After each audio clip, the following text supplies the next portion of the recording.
I have a new obsession and it's called Terrace House Opening Doors. Hi everyone, my name is Helen and this is the Shrimpy Mickey channel. Thank you so much for joining me here. You're so very welcome. And today I just wanted to talk about what it is like to have an obsession with the show Terrace House. Now, I've never mentioned this before on my channel. I haven't talked about it too much, but I also have a podcast. And on this podcast, I discuss things that I've been watching along with my husband. We do this podcast together and you can find it in the details in the description box below. But what I wanted to tell you is that I am back and I am in love with Terrace House once again. What am I talking about? Okay. Terrace House is a reality show. It is set in Japan. The first one I ever watched was a few years ago. I want to say maybe 2.5, 3 years ago now. And it was about these young people. I'd say age 18 was the youngest and it went up to maybe 29 that are in Tokyo. And they had this beautiful sort of really modern Tokyo, I would say mansion. It looks like what I would imagine a modernist mansion in Tokyo would look like. It had a swimming pool. It had a swimming pool and all that kind of stuff. And it was just like they threw three guys and 3 girls, or maybe it was even 4 and 4, into a house.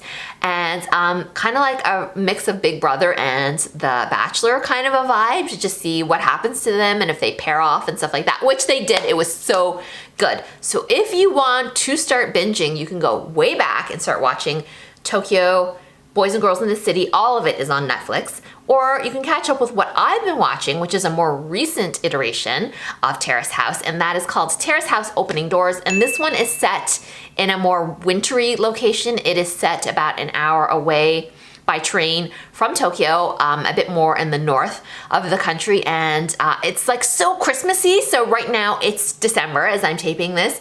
And so it just like hops you right into that sort of early winter vibe with like the housemates all together. One of them is like a snowboarder and that becomes like an important sort of theme.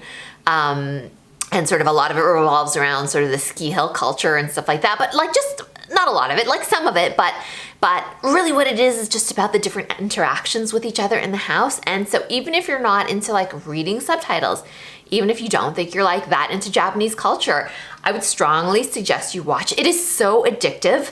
It is so mellow and so chill. There are so many beautiful people and beautiful, like it's shot very beautifully. And if you are someone who likes to travel, you'll want to see sort of these deep dives into different Japanese places. They always have this really nice shot of the food they're about to eat, which as a food lover, I really appreciate. It always makes me hungry, especially hungry for Japanese curry whenever I see it, or like soba noodles whenever I see it. They seem to have a lot of soba noodles in this version, which is amazing.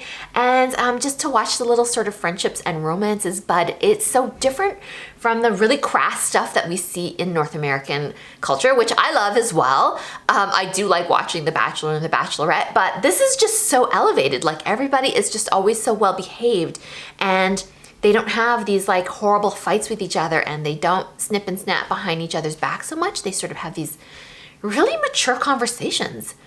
These are like really wonderful, mature conversations with each other about their feelings and about why things bother them, and, you know, sort of they gently correct each other. Just from that like sociological aspect, it's super interesting. But there's another thing that I love about this show, which is that there are a bunch of commentators. So it's weird. So you'll have the people living in the house, and then every once in a while it breaks to like a room of people like myself who just are like analyzing the situation. So it's sort of like what I do here completely alone on YouTube. It's sort of like this, but in a group setting on TV. I would love to have this job. So if any Terrace House producers ever want someone from Canada to be on the show and speak only in English, I'm your girl. I love that because it's just like they're older. Some of them are like me. And so I can really vibe with a lot of what they're saying. Oh, you just have to watch it. You guys have to watch it. And if you're here because you are watching it, I want to know what you think of this season of Terrace House, who you like, who you don't like, what you think of the different romances. I'm not completely through it yet. I'm about 3/4 of the way through it. So I haven't watched to the very end. So don't spoil anything for me. Actually, no, by the time I post this, I will have watched the whole thing. So go ahead and just talk freely. You know, there was a really interesting couple, and I think that this couple captured everybody's imagination because they're so different.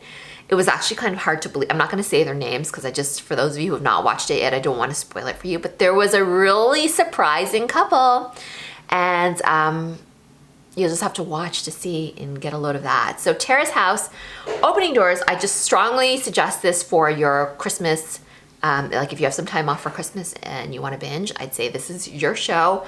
Check it out, and I'll probably have podcasts about it too by the time this video comes out. So if you want to listen to my podcast, if you're not getting quite enough of me here on ye old YouTube, come and check me out on my podcast with my husband. I talk about videos, not videos, like what's new on Netflix and what's new on cable and stuff like that. So you can find me there as well.